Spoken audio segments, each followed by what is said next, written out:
नमस्कार, जनता टीवी देख रहे हैं आप। मैं हूं आपके साथ अमर त्रिपाठी। बुलेटिन में बात होगी कुछ अहम खबरों की। उत्तराखंड की भौगोलिक परिस्थितियों और लगातार बदलते मौसम को देखते हुए आपदा प्रबंधन राज्य सरकार की सर्वोच्च प्राथमिकताओं में शामिल है। इसी कड़ी में मुख्यमंत्री पुष्कर सिंह धामी ने आपदा से निपटने की तैयारियों और बीते अनुभवों को साझा किया। उन्होंने कहा कि उत्तराखंड आपदा की दृष्टि से अत्यंत संवेदनशील राज्य है, जहां हर मौसम में अलग अलग प्रकार की चुनौतियां सामने आती हैं। बरसात के दौरान आई बड़ी आपदा का जिक्र करते हुए मुख्यमंत्री ने बताया कि सभी विभागों के समन्वित प्रयासों से समय पर राहत पहुंचाई गई और नुकसान को काफी हद तक कम किया जा सका। देखिए, हमारा जो राज्य है वो आपदा की दृष्टि से अत्यंत संवेदनशील हमारी भौगोलिक परिस्थितियां हैं यहाँ, और हर मौसम में हमें अलग अलग प्रकार की आपदाओं का, उनकी चुनौतियों का सामना करना पड़ता है। जैसे बरसात से पहले हम लोगों ने ऐसी कार्यशालाएं भी आयोजित की थी, अनेक तैयारियां की थी, और इस वर्ष हमको बड़ी आपदा का सामना करना पड़ा था। लेकिन हमारे सभी लोगों के, सभी विभागों के समन्वित प्रयासों से हम लोग उस आपदा के कठिन दौर में लोगों तक सहायता पहुंचाने में काफ़ी हद तक सफल रहे। काफ़ी हद तक हम समय पर पहुंच सके, और आपदा का जो जोखिम है, जो नुकसान है, उसको कम करने में, उसके प्रभाव को कम करने में भी सभी के समन्वय प्रयासों से काफ़ी मदद मिली। उसी प्रकार शीतकाल में भी, क्योंकि शीतकाल में हिमस्खलन का हमारे यहाँ अत्यधिक खतरा रहता है, उसकी तैयारियों के लिए अनेक स्थानों पर सड़क मार्ग बंद हो जाते हैं। मैदानी क्षेत्रों में अपनी अलग प्रकार की समस्याएं हैं, ठंड के कारण से स्वास्थ्य सुविधाएं हैं, बिजली की व्यवस्थाएं हैं, स्थानीय प्रशासन है। सभी मिलजुल कर समन्वित रूप से काम करें, और इस शीत लहर में भी लोगों को हर संभव सहायता पहुंचाएं। उसके लिए यहाँ पर सभी विभाग मिलकर, सभी विषयों के विशेषज्ञ, भारत सरकार के हमारे प्रतिनिधि श्री राजेंद्र सिंह जी भी यहाँ आए हैं। सभी लोग मिलकर अपने अपने यहाँ पर जो सुझाव हैं, अपना एक तरह से अनुभव हैं, हमारे सभी जिले के अधिकारियों के साथ, आपदा प्रबंधन के विभाग के साथ, SDRF, NDRF, सभी जो विभाग आए हैं, सबके साथ मिलकर यहाँ पर मंथन कर रहे हैं। और निश्चित रूप से ये मंथन और जो विचार साझा होंगे, उससे हमको आने वाले समय में कोई भी परिस्थिति होगी तो उसका सामना हम लोग आसानी से कर सकेंगे। चर्चित अंकिता भंडारी हत्याकांड की जांच अब CBI करेगी। दरअसल सीएम पुष्कर सिंह धामी ने CBI जांच के लिए संस्तुति प्रदान कर दी है। विपक्ष लगातार इसकी मांग कर रहा था। इसके लिए पूरे राज्य में प्रदर्शन किए जा रहे थे। वहीं सीएम धामी ने एक वीडियो जारी कर जानकारी देते हुए बताया कि अंकिता के माता पिता के अनुरोध और उनकी भावनाओं का सम्मान करते हुए सरकार ने यह फैसला लिया है। आपको बता दें कि बीते बुधवार को ही अंकिता के माता पिता ने सीएम धामी से मुलाकात कर निष्पक्ष जांच की मांग की थी। स्वर्गीय बहन अंकिता भंडारी के साथ हुई दुर्भाग्यपूर्ण घटना की जानकारी मिलते ही राज्य सरकार ने, प्रशासन ने बिना किसी भेदभाव के पूरी पारदर्शिता के साथ, निष्पक्षता के साथ कार्रवाई प्रारंभ की। तत्काल SIT का गठन एक महिला IPS अधिकारी की लीडरशिप में किया गया, और प्रकरण से जुड़े हुए सभी अभियुक्तों को शीघ्र गिरफ्तार किया गया। उसकी ठोस पैरवी माननीय न्यायालय में की गई। उसी का परिणाम हुआ कि ट्रायल के दौरान किसी भी अभियुक्त को जमानत नहीं मिली। SIT द्वारा विवेचना के बाद अभियुक्तों के विरुद्ध चार्जशीट दाखिल की गई, और निचली अदालत ने सुनवाई पूरी होने पर अभियुक्तों को आजीवन कारावास की सजा सुनाई। यह इस बात का प्रमाण है कि राज्य सरकार ने शुरू से लेकर अंत तक पारदर्शिता, दृढ़ता के साथ न्याय सुनिश्चित किया है। हाल के दिनों में सोशल मीडिया पर प्रसारित हुई ऑडियो क्लिप्स के संबंध में अलग अलग FIR दर्ज की गई हैं, जिसकी जांच जारी है। कुछ लोगों ने इस दौरान अपने राजनीतिक उद्देश्यों की पूर्ति के लिए भ्रामक स्थितियां पैदा करने का प्रयास किया है, प्रदेश में भ्रम की स्थिति पैदा करने का काम किया है। ऐसे में सरकार का दायित्व है कि देवतुल्य जनता को इस स्थिति से निकाला जाए, उनकी भावनाओं का सम्मान किया जाए। और हमने सोचा कि सबसे ज्यादा पीड़ित पक्ष उनके माता पिता हैं, और उनका पक्ष जरूर जानना चाहिए। मैंने उनके माता पिता से बात की है और उन्हीं के द्वारा बातचीत में कहा गया है कि सीबीआई की जांच होनी चाहिए इस प्रकरण में, जिसका सम्मान करते हुए हम इस मामले की जांच सीबीआई से कराने की संस्तुति कर रहे हैं। हमने पहले भी न्याय सुनिश्चित किया है और आगे भी पूरी प्रतिबद्धता के साथ, दृढ़ता के साथ हम स्वर्गीय बहन अंकिता को न्याय दिलाने के लिए संकल्पबद्ध हैं और बहन बेटियों की सुरक्षा हमारी सर्वोच्च प्राथमिकता है। उनके विरुद्ध किसी प्रकार का अपराध सहन नहीं किया जाएगा और अपराधियों को ऐसी सजा मिलेगी जो समाज के लिए भी एक नजीर बनेगी।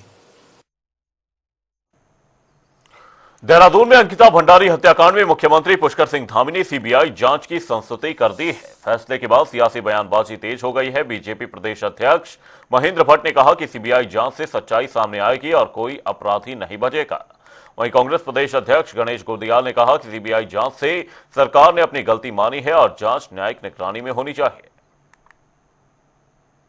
कि प्रदेश के मुख्यमंत्री जी बहुत संवेदनशील व्यक्ति हैं और उन्होंने जिस बात को कहा कि पीड़ित परिवार की वो पुत्री है, उनके माता पिता से बात करने के बाद जो उनका अपेक्षाएं सरकार से होंगी उस अपेक्षाओं को पूर्ण किया जाएगा।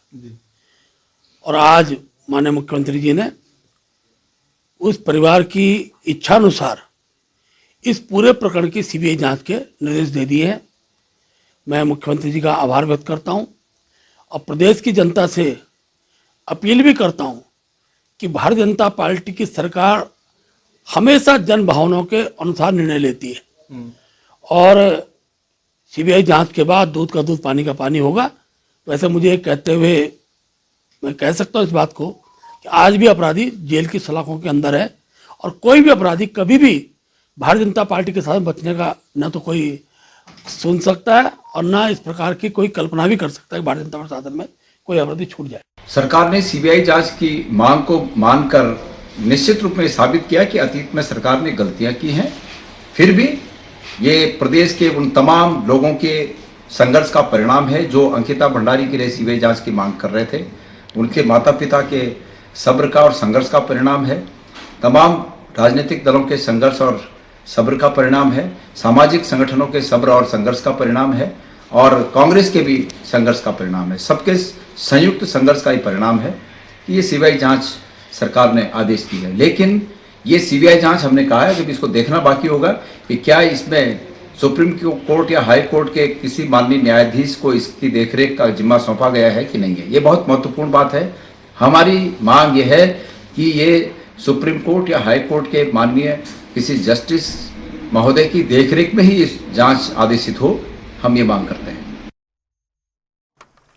अंकिता भंडारी केस से जुड़े ऑडियो वीडियो प्रकरण में अभिनेत्री उर्मिला सनावर के बाद पूर्व विधायक सुरेश राठौर एसआईटी के सामने पेश हुए। इस दौरान एसआईटी ने उनसे करीब 5 से 6 घंटे तक पूछताछ की।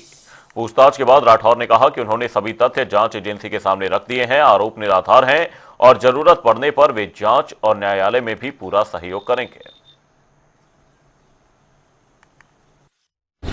देखिए, एसआईटी ने मुझे बुलाया था। लगभग 6-7 घंटे जांच पड़ताल चली, पूछताछ चली। जो तथ्य मेरे सामने थे मैंने एसआईटी के समक्ष रख दिए और उनको जांच में पूरा सहयोग करने के लिए कह दिया। मैंने स्पष्ट कर दिया, जब जब मेरी आवश्यकता होगी मैं आपका पूरा जांच में सहयोग करूंगा। न्यायालय में जाना होगा तो न्यायालय में जाऊंगा। जहां मेरी आवश्यकता होगी इस जांच में पूरा सहयोग करूंगा और कोई दोषी होगा तो वो इसमें जाएगा। मेरा बिल्कुल स्पष्ट है कि मैं उनको पूर्ण रूप से सहयोग करूंगा और आज भी मेरे से 6-7 घंटे अनगिनत प्रश्नों पर उन्होंने जांच पड़ताल की, पूछताछ की और ये दे दिए हैं। एसआईटी के समक्ष मैंने रख दिए हैं। वो रिकॉर्डिंग हो रही थी, रिकॉर्डिंग में मैंने सब कुछ बता दिया है। बाकी और कुछ होगा तो न्यायालय में बुलाया जाएगा तो मैं न्यायालय में जाकर अपना पक्ष रखूंगा और जांच में पूरा सहयोग करूंगा। बस यही मेरा कहना है। उत्तराखंड सरकार और केंद्र सरकार की ओर से राज्य की जनता के लिए स्वास्थ्य, शिक्षा, रोजगार के लिए योजनाएं चलाई जा रही हैं, लेकिन जागरूकता की कमी के कारण लोगों तक ये योजनाएं पहुंच नहीं पाती। यहां तक कि लोगों को जरूरी कागज जैसे राशन कार्ड, पैन कार्ड और पेंशन योजना लेने के लिए कोर्ट कचहरी और सरकारी दफ्तरों के चक्कर लगाने पड़ते हैं। लेकिन उत्तराखंड सरकार इन सभी समस्याओं के समाधान के लिए अब आपके घर तक आ रही है। वहीं धर्मपुर विधायक विनोद चमोली ने कहा कि बीजेपी का यह कार्यक्रम ग्रामीण क्षेत्रों में लोगों की अपेक्षाओं पर खरा उतर रहा है। जो ग्रामीण क्षेत्र है, पंचायत क्षेत्र है, उन पर ये कार्यक्रम आगे बढ़ रहा है। 45 दिन का हमारा कार्यक्रम था, लेकिन जानकारी में ये भी आया है जैसे पौड़ी जैसे जिले में ज्यादा पंचायतें 45 दिन में कवर नहीं हो रही है। हमने नीतिगत निर्णय लिया है कि उसको हम समय बढ़ाएंगे और उसके बाद जब ये ग्रामीण क्षेत्रों में जन जन का संपर्क जब पूरा हो जाएगा उसके बाद शहरी क्षेत्रों में उसको हम आगे बढ़ाएंगे। लेकिन इससे बहुत लाभ मिल रहा है क्योंकि लोगों के काम भी मौके पर हो पा रहे हैं और हम अपने जो सरकार के कार्यक्रम है उनको भी जनता तक पहुंचा पा रहे हैं। रुड़की से बीजेपी विधायक प्रदीप बत्रा ने एक बार फिर जनसेवा की मिसाल पेश करते हुए क्षेत्र के गरीब और निर्धन परिवारों को आर्थिक सहायता के चेक वितरित किए। इस अवसर पर बड़ी संख्या में लाभार्थी परिवार उपस्थित रहे, जिनके चेहरों पर सहायता मिलने की खुशी साफ झलक रही थी। चेक वितरण कार्यक्रम के दौरान विधायक प्रदीप बत्रा ने कहा कि उत्तराखंड सरकार वास्तव में गरीबों की सरकार है, जो समाज की अंतिम पंक्ति में खड़े व्यक्ति की चिंता करती है। सरकार की ओर से संचालित विभिन्न जन कल्याणकारी योजनाओं के माध्यम से गरीब, असहाय, वृद्ध, दिव्यांग और जरूरतमंद लोगों को लगातार सहायता प्रदान की जा रही है। बढ़ाना चाहिए और जनाधार बढ़ना चाहिए पार्टी का। और मैं समझता हूँ कि तभी माननीय पुष्कर धामी जी की कार्यशैली से और जो उन्होंने विकास उत्तराखंड में किया है उससे प्रोत्साहित होकर जो है बीजेपी में आ रहे हैं। और दूसरी पार्टियां जो है खाली हो रही है, उनके पास कोई मुद्दा नहीं है, कोई रोड मैप नहीं है, कोई एक विजन नहीं है।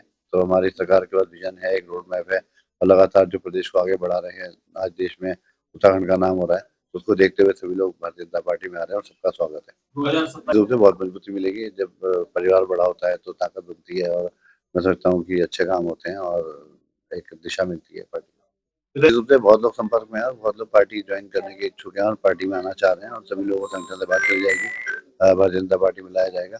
मैं समझता हूँ कि कांग्रेस का टुकड़ा पहले भी साफ था, आगे भी साफ ही रहेगा। नैनीताल में उत्तराखंड हाईकोर्ट के अतिरिक्त न्यायाधीश के रूप में नैनीताल निवासी सिद्धार्थ शाह ने शपथ ग्रहण की। मुख्य न्यायाधीश न्यायमूर्ति जी नरेंद्र ने उन्हें पद और गोपनीयता की शपथ दिलाई। वहीं शपथ ग्रहण के साथ हाईकोर्ट में जजों की संख्या 10 हो गई। इस अवसर पर वरिष्ठ न्यायाधीश, महाधिवक्ता, बार एसोसिएशन के पदाधिकारी और कई वरिष्ठ अधिवक्ता भी मौजूद रहे। देहरादून में मुख्यमंत्री पुष्कर सिंह धामी ने डोब श्रीकोट स्थित नर्सिंग कॉलेज का नाम स्वर्गीय अंकिता भंडारी के नाम पर करने की घोषणा की, जिसको लेकर विपक्ष ने सवाल खड़े किए हैं। कांग्रेस महामंत्री नवीन जोशी ने कहा कि 2 साल पहले की गई घोषणा को दोहराने की जरूरत क्यों पड़ी। साथ ही उन्होंने आरोप लगाया कि सरकार जनता की मूल मांगों को अनदेखा कर रही है। मुख्यमंत्री जी ने घोषणा करी है कि मेडिकल कॉलेज अंकिता भंडारी के नाम से होगा। बहुत अच्छी बात है, उसके नाम से मेडिकल कॉलेज होना चाहिए। लेकिन मुख्यमंत्री जी तो 2023 में पहले ही घोषणा कर चुके हैं। राज्य की जनता जानना चाहती है जो आपने पहले घोषणा करी थी उस घोषणा का क्या हुआ।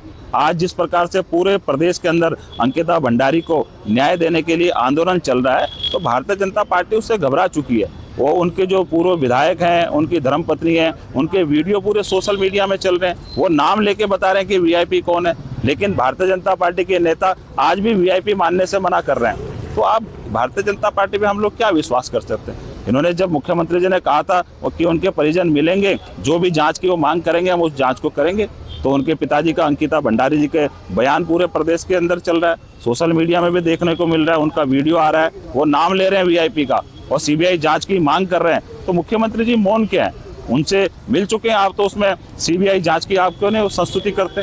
उसमें कार्रवाई होनी चाहिए, चाहे वो भारतीय जनता पार्टी के नेता जितना भी बड़ा हो, उसके खिलाफ कार्रवाई होनी चाहिए। अगर भारतीय जनता पार्टी कार्रवाई नहीं करेगी तो कांग्रेस की सरकार आएगी, तो उसकी सीबीआई जांच भी होगी, जो इस मामले में संलिप्त है उनके खिलाफ भी कार्रवाई होगी, उनको जेल भेजने का काम कांग्रेस करेगी। खटीमा में पीलीभीत रोड स्थित ऑक्सीजन पार्क की 17 हेक्टेयर वन भूमि पर सिटी फॉरेस्ट पार्क विकसित करने की प्रक्रिया शुरू हो गई है। डीएफओ हिमांशु बांगरी ने अधिकारियों के साथ स्थलीय निरीक्षण किया। बता दें कि पार्क में बच्चों का पार्क, ओपन जिम और खेल सुविधाएं होंगी। प्रथम चरण में 90 लाख की लागत से निर्माण होगा, जबकि दूसरे चरण के लिए 2 से 3 करोड़ का प्रस्ताव भेजा जा रहा है। देखिए, जो ऑक्सीजन पार्क है हमारा 2021 से संचालित है, तो इसमें इसके बगल में लगता हुआ लगभग 15 हेक्टेयर का एरिया है हमारा।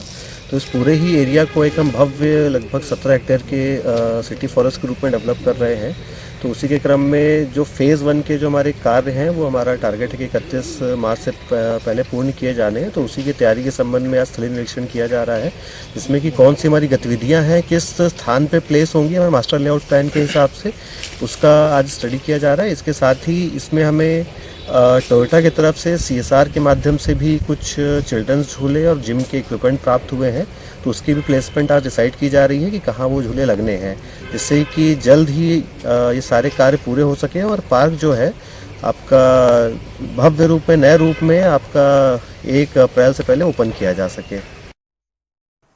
हरिद्वार के प्रेस क्लब में हिंदुवादी नेत्री साध्वी प्राची और डॉक्टर चैतन्य सरस्वती ने एक महिला और युवक पर गंभीर आरोप लगाया। साध्वी प्राची ने कहा कि स्वामी चैतन्य के आश्रम पर रेणु और निरंजन ने अवैध कब्जा किया है। आरोप है कि कब्जे के बाद स्वामी चैतन्य भटकने को मजबूर हैं। वहीं साध्वी प्राची ने प्रशासन से सख्त कार्रवाई और आश्रम खाली कराने की मांग की है।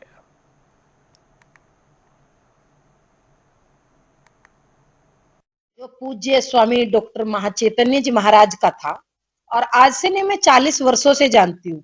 विश्व हिंदू परिषद की राम मंदिर के लिए जो यात्राएं पहाड़ों में अल्मोड़ा, पिथौरागढ़, नैनीताल उधर जाती, तो स्वामी जी मेरे साथ रहते थे। बहुत लोग थे, लेकिन स्वामी जी को मैं तब से जानती हूँ। इनके आश्रम पर कोई महिला आई रेणुका नाम की, और एक निरंजन नाम का लड़का आकर के दोनों ने कब्जा कर लिया। महाराज जी ने मुझे खोजा, मेरे पास आए मदद के लिए। तो मैं केवल और केवल, क्योंकि ये बहुरूपीय समाज में बहुत घूम रहे हैं, चाहे निरंजन हो या रेणु का, मैं शासन और प्रशासन से हाथ जोड़ करके एक निवेदन करना चाहती हूँ। जो संत परंपरा के संत है, वो बेचारे इसी कड़कती सर्दी में, ठंड में बाहर घूम रहे हैं, अपना आशियाना कहीं खोज रहे हैं। शासन प्रशासन से निवेदन है, उत्तराखंड की गरिमा के लिए ऐसे कालनेमियों को तुरंत जेल में डाले। इन पर कड़ी से कड़ी कार्रवाई होनी चाहिए, आजीवन कारावास होना चाहिए इन पर, क्योंकि ये कालनेमी है हिंदू समाज के भी। हिंदू समाज को बदनाम करने के लिए भीम आर्मी से कब्जा करवाया रेणुका ने और निरंजन ने। और जो राष्ट्र भक्तों के वहां फोटो थे पूज्य डॉक्टर हेडगेवार जी के, उनकी फोटो जलाई। मैं तब से बहुत दुखी हूं। हरिद्वार के नामी अस्पताल के डॉक्टर पर गुंडागर्दी के आरोप और साथ ही बाउंसरों संग युवक से मारपीट का मामला सामने आया। ये बड़ी और अहम जानकारी आपको बता रहे हैं। हथियार लहराने का आरोप, वही घटना सीसीटीवी कैमरे में कैद हो गई। पीड़ित ने पुलिस से सख्त कार्रवाई की मांग की। हरिद्वार से ये बड़ी और अहम जानकारी आपको बता रहे हैं। इस वक्त की ये बड़ी अपडेट, घटना सीसीटीवी कैमरे में कैद हो गई और वहीं पीड़ित ने पुलिस से सख्त कार्रवाई की मांग की। शिकायत के आधार पर पुलिस ने जांच शुरू कर दी है। ये बड़ी और अहम जानकारी आपको बता रहे हैं। हरिद्वार के नामी अस्पताल के डॉक्टर पर गुंडागर्दी के आरोप लगे। बाउंसरों संग युवक से मारपीट का यह पूरा मामला है और साथ ही हथियार लहराने का आरोप डॉक्टर पर लगा है। वहीं घटना सीसीटीवी कैमरे में कैद हो गई। वहीं पीड़ित ने पुलिस से सख्त कार्रवाई की मांग की है। आपको बता दें, शिकायत के आधार पर पुलिस ने मामले की जांच शुरू कर दी। नामी अस्पताल के डॉक्टर पर गुंडागर्दी का आरोप लगा। हरिद्वार से ये बड़ी और अहम जानकारी आपको बता रहे हैं। बाउंसरों संग युवक से मारपीट का ये पूरा मामला है और साथ ही नामी डॉक्टर पर हथियार लहराने के भी आरोप है। वही ये पूरी घटना सीसीटीवी कैमरे में कैद हो गई। हरिद्वार से ये बड़ी और अहम अपडेट सामने है।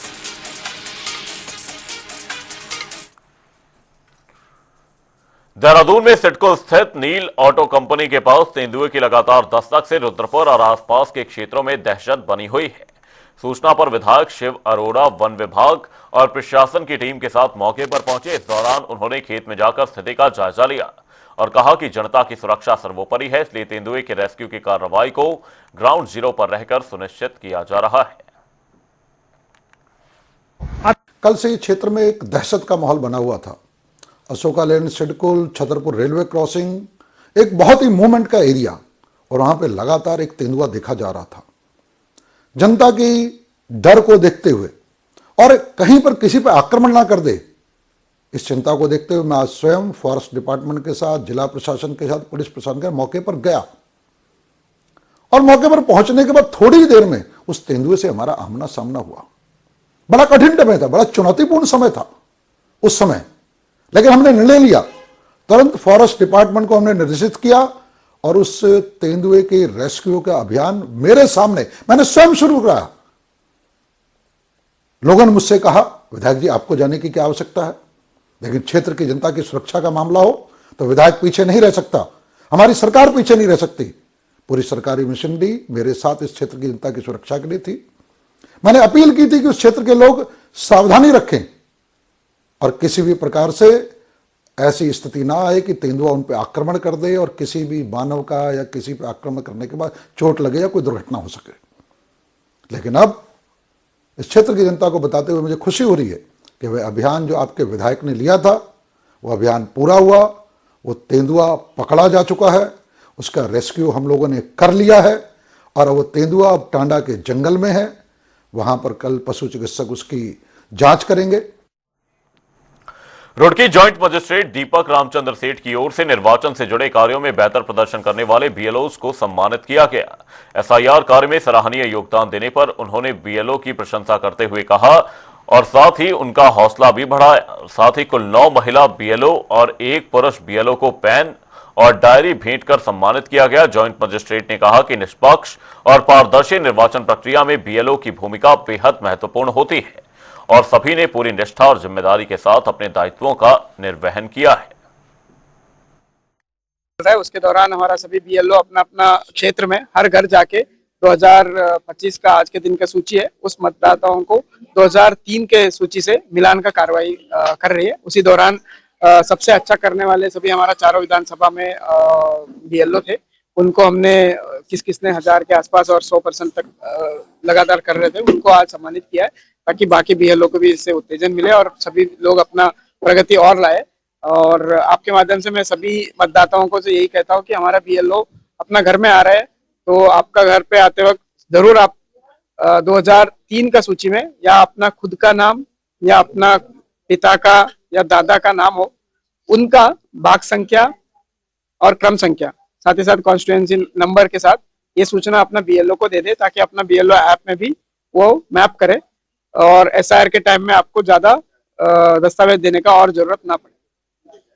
हमारा अभी लगभग अलग अलग क्षेत्र में जबरेना में 74 और मंगलोर में 72% का मैपिंग हुआ है। वैसे ही पिरान कलेर में 67 और रुड़की में 56% का बीएलओ ने अपना मैपिंग किया है। शहर क्षेत्र में थोड़ा कम मिल रहे हैं क्योंकि शिफ्टिंग पॉपुलेशन और माइग्रेशन ज्यादा होता है, उस हिसाब से फिर हम लगातार हर एक क्षेत्र में अपना क्षेत्र में जाके सूचना ले रहे और मैपिंग जारी है। बुलेटिन में फिलहाल के लिए सिर्फ इतना ही, रुकेंगे एक छोटे से ब्रेक के लिए। देखते रहिए जनता टीवी।